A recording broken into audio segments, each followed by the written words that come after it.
میں نے بہت کوشش کی، انہوں نے مجھ سے کہا ہے کہ اگر تمہارے گھر والے اس شادی پر تیار ہو جاتے ہیں تو پھر وہ بھی راضی ہو جائیں گے، اس بات کی پرواہ کیے بغیر کہ تمہارا خاندان کیا ہے، لیکن تمہارے گھر والوں کی مرضی کے بغیر وہ میری اور تمہاری شادی کو تسلیم نہیں کریں گے۔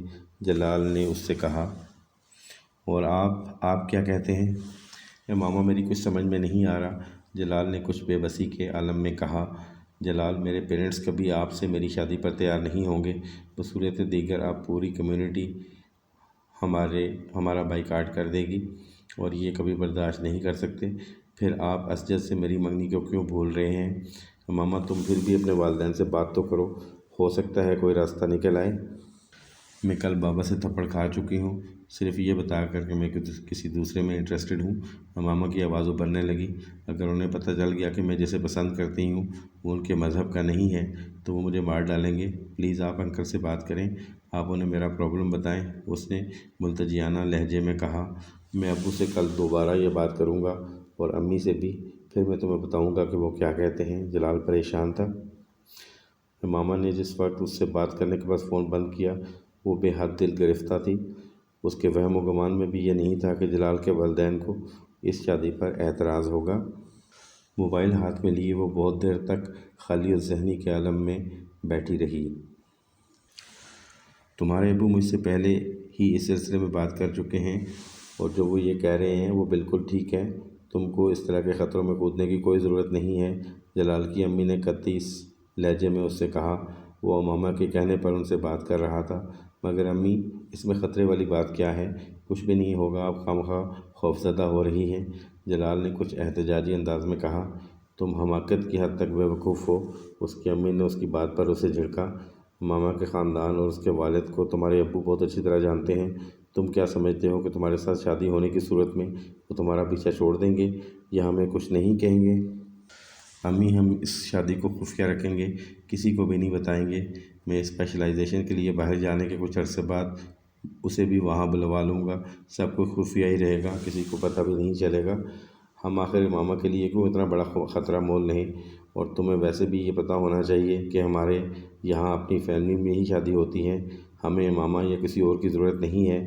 امی نے موضوع بدلتے ہوئے کہا، مگر مجھے اگر یہ اندازہ ہوتا کہ تم اس طرح اس لڑکی میں دلچسپی لینا شروع کر دو گے تو میں اس سے پہلے ہی تمہاری کہیں نسبت طے کر دیتی۔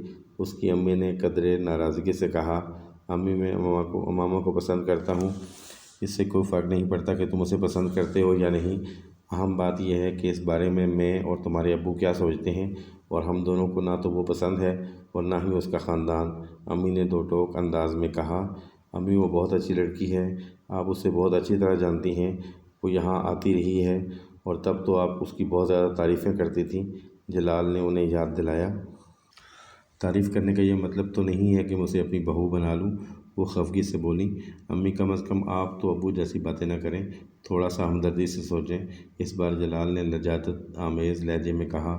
جلال تمہیں احساس ہونا چاہیے کہ تمہاری اس ضد اور فیصلے سے ہمارے پورے خاندان پر کس طرح کے اثرات مرتب ہوں گے، ہمارا بھی خواب ہے کہ ہم تمہاری شادی کسی اچھے اور اونچے خاندان میں کریں، تمہارے ابو اگر تمہیں اس شادی کی اجازت دے بھی دیں تو میں بھی کم از کم میں نہیں دوں گی، نہ ہی میں ماما کو اپنی بہو کے طور پر قبول کروں گی۔ امی آپ اس صورتحال کو سمجھیں، وہ کتنا بڑا قدم اٹھا رہی ہے، اس وقت اسے مدد کی ضرورت ہے۔ اگر وہ اتنا بڑا قدم اٹھا رہی ہے تو پھر اسے کم از کم دوسروں کے لیے کوئی پریشانی نہیں کھڑی کرنی چاہیے۔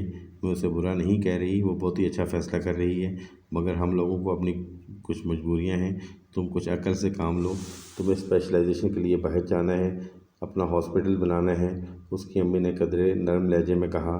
بیٹا اچھے خاندان میں شادی ہو تو انسان کو آگے بڑھنے کے بہت سارے مواقع ملتے ہیں، اور تمہارے لیے تو پہلے ہی بہت سے خاندانوں کی طرف سے پیغامات آ رہے ہیں، جب اسپیشلائزیشن کر لو گے تو کتنے اونچے خاندان میں تمہاری شادی ہو سکتی ہے، تمہیں اس کا اندازہ نہیں ہے، خود سوچو، صرف امامہ سے شادی کر کے تمہیں کیا ملے گا، خاندان اس کا بائیکاٹ کر چکا ہوگا، معاشرے میں جو بدنامی ہوگی وہ الگ ہے، اور تم سے شادی ہو بھی جائے تو کل کو تمہارے بچے تمہارے اور امامہ کے بارے میں کیا سوچیں گے، یہ کوئی ایک دو دن کی بات نہیں ہے، ساری عمر کی بات ہے، امی اسے سنجیدہ لہجے میں سمجھا رہی تھیں۔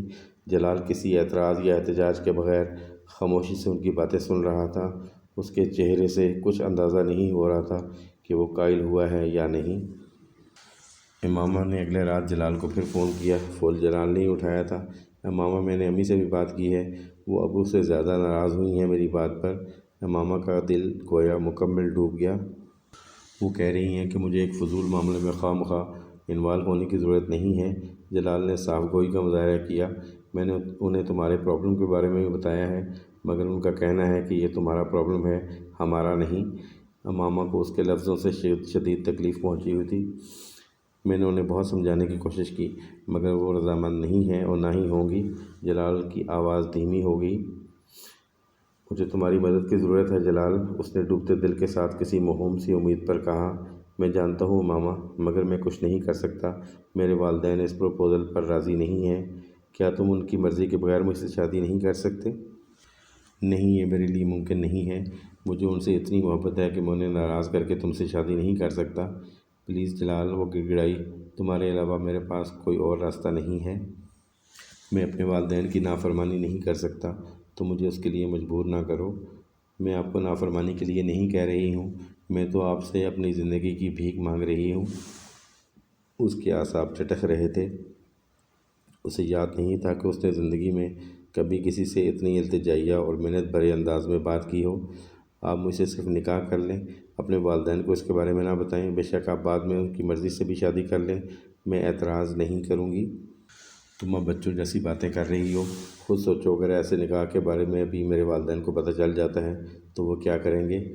وہ تو مجھے گھر سے نکال دیں گے، اور پھر تم اور میں کیا کریں گے؟ ہم محنت کر لیں گے، کچھ نہ کچھ کر لیں گے، تمہارے اس کچھ نہ کچھ سے میں باہر پڑھنے جا سکوں گا۔ اس بار جلال کا لہجہ چپتا ہوا تھا، وہ بول نہیں سکی۔ نہیں ماما، میرے اتنے خواب اور خواہشات ہیں کہ میں انہیں تمہارے لیے یا کسی اور کے لیے بھی چھوڑ نہیں سکتا۔ مجھے تم سے محبت ہے، اس میں کوئی شک نہیں، مگر میں اس جذباتیت کا مظاہرہ نہیں کر سکتا جس کا مظاہرہ تم کر رہی ہو۔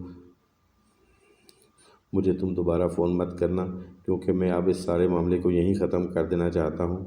مجھے تم سے ہمدردی ہے، مگر تم اپنے اس مسئلے کا خود حل نکالو، میں تمہاری مدد نہیں کر سکتا۔ خدا حافظ۔ جلال نے فون بند کر دیا۔ رات 10:50 پر اسے اپنے ارد گرد کی پوری دنیا دھوئیں میں تحلیل ہوتی ہوئی نظر آئی۔ کسی چیز کی مٹھی میں ہونے اور پھر دور دور تک کہیں نہ ہونے کا فرق کوئی امامہ سے بہتر نہیں بتا سکتا تھا۔ موف ذہن اور شل ہوتے ہوئے اعصاب کے ساتھ وہ بہت دیر تک کسی بت کی طرح اپنی بیڈ پر ٹانگیں لٹکائے بیٹھی رہی۔ مجھے بتا دینا چاہیے اپنے بابا کو سب کچھ، اس کے علاوہ اب کوئی دوسرا راستہ نہیں ہے۔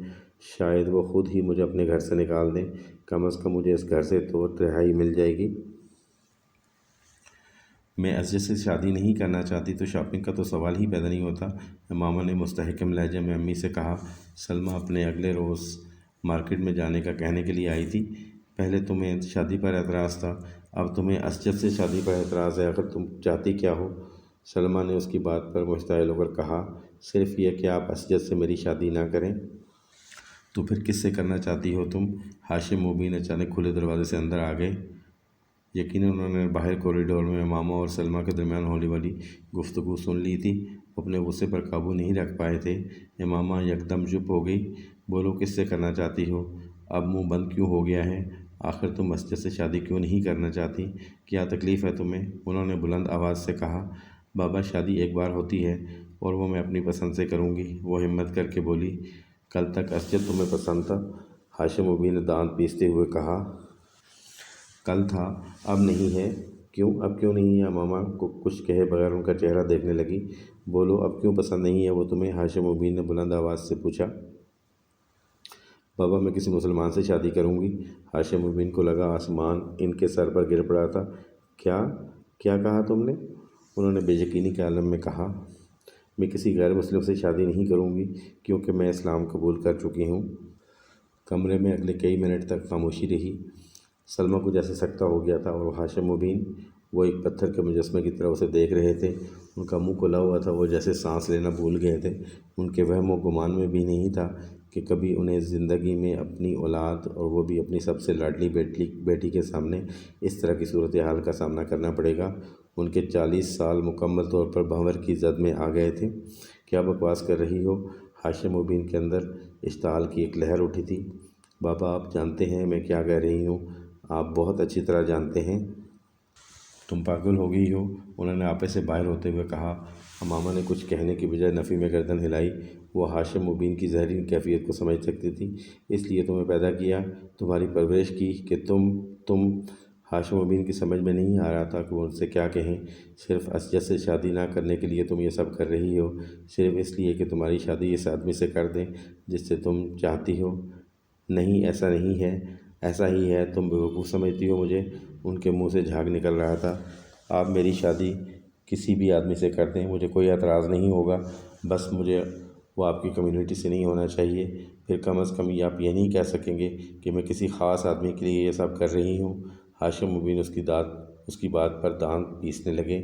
تم جمعہ 8 دن کی پیداوار، تمہیں پتہ کیا ہے؟ میں سب جانتی ہوں، میری عمر 20 سال ہے، میں آپ کی انگلی پکڑ کر چلنے والی بچی نہیں ہوں۔ میں جانتی ہوں آپ کے اس مذہب کی وجہ سے ہمارے خاندان پر بڑی برکات نازل کی گئی ہیں۔ وہ بڑے مستحکم اور ہموار انداز میں کہتی گئی۔ تم بخشش نہیں ہوگی تمہاری۔ ہاشم مبین غصے کے عالم میں انگلی اٹھا کر بولنے لگے۔ امامہ کو ان پر ترس آنے لگا۔ اسے دوزخ میں کھڑے ہو کر دوزخ سے ڈرانے والے شخص پر ترس آیا، اسے آنکھوں پر پٹی باندھ کر پھرنے والے شخص پر ترس آیا، اسے مہر شدہ دل والے آدمی پر ترس آیا، اسے نفس زدہ آدمی پر ترس آیا، اسے گمراہی کی سب سے اوپر والی سیڑھی پر کھڑے آدمی پر ترس آیا۔ تم گمراہی کے رستے پر چل پڑی ہو۔ چند کتابیں پڑھ کر امامہ نے ان کی بات کاٹ دی۔ آپ اس بارے میں مجھ سے بحث نہیں کر سکیں گے، میں سب کچھ جانتی ہوں، تحقیق کر چکی ہوں، تصدیق کر چکی ہوں۔ آپ مجھے کیا بتائیں گے، کیا سمجھائیں گے؟ آپ نے اپنی مرضی کا راستہ چن لیا ہے، میں نے اپنی مرضی کا راستہ چن لیا۔ آپ وہ کر رہے ہیں جو آپ صحیح سمجھتے ہیں، میں وہ کر رہی ہوں جو میں صحیح سمجھتی ہوں۔ آپ کا عقیدہ آپ کا ذاتی مسئلہ ہے، میرا عقیدہ میرا ذاتی مسئلہ ہے۔ کیا آپ بہتر نہیں ہے کہ آپ میرے اس فیصلے کو قبول کر لیں، جذباتی حماقت کی بجائے بہت سوچ سمجھ کر اٹھایا جانے والا قدم سمجھ کر؟ اس نے بڑی رسانیت اور سنجیدگی کے ساتھ کہا۔ ہاشم مبین کی ناراضگی میں اور اضافہ ہوا۔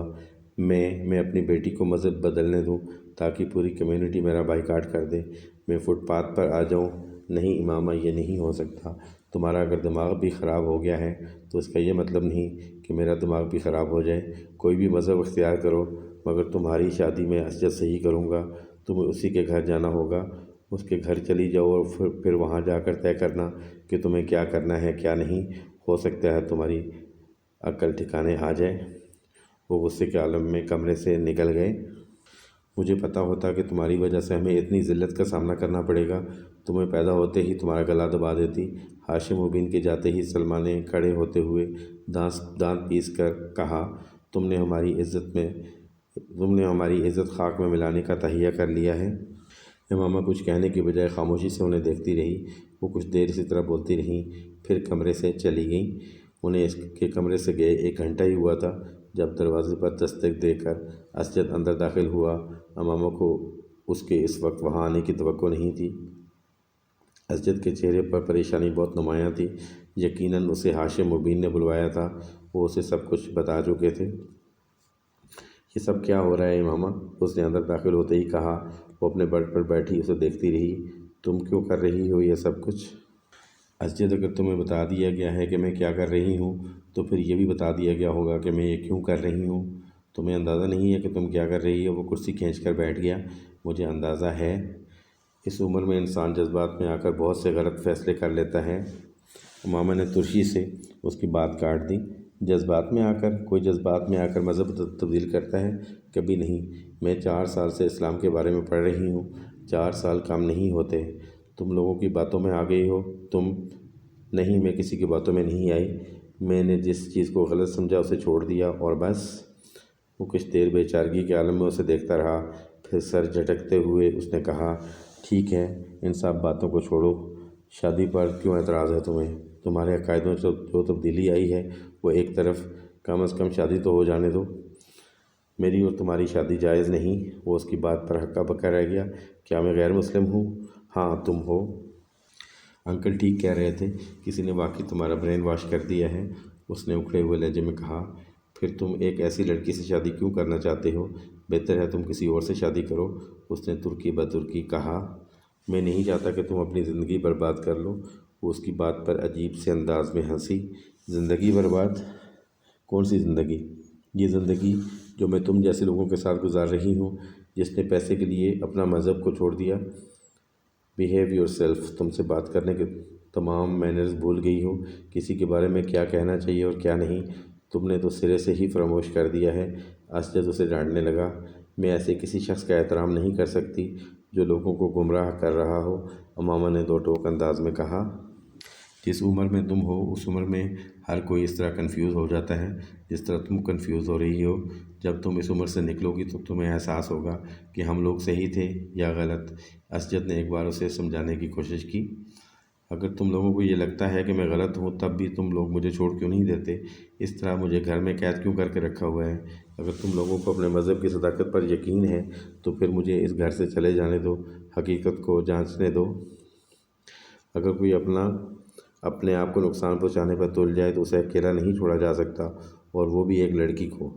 امامہ، تم اس مسئلے کی نزاکت اور اہمیت کو سمجھو، اپنی فیملی کا خیال کرو۔ تمہاری وجہ سے سب کچھ داؤ پہ لگ گیا ہے۔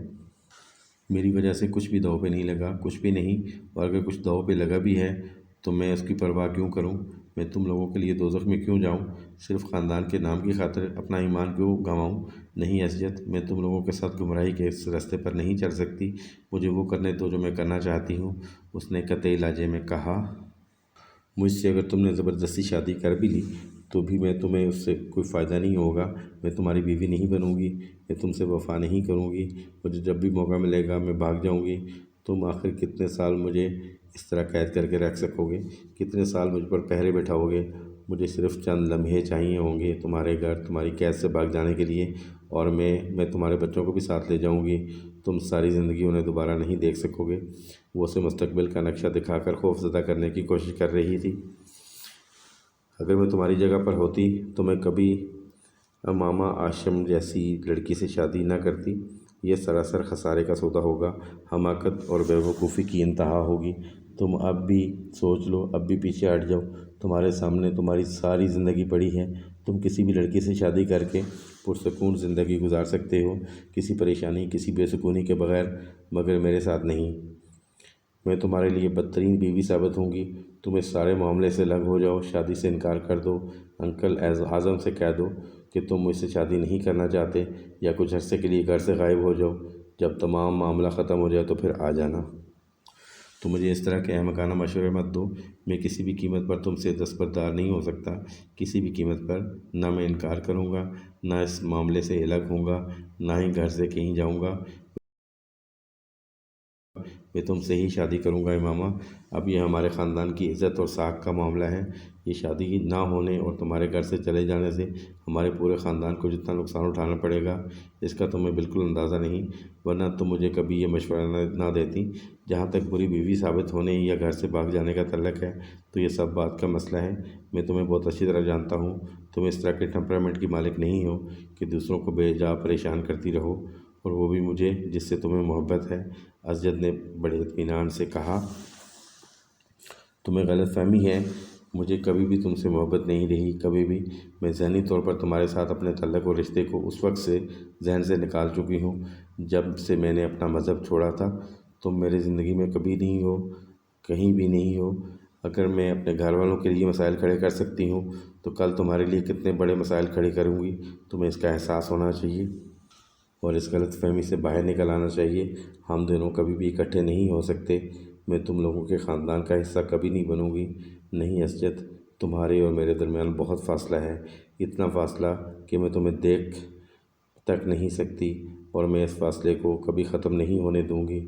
میں کبھی بھی تم سے شادی کرنے کے لیے تیار نہیں ہوں گی۔ اسجد بدلتی ہوئی رنگت کے ساتھ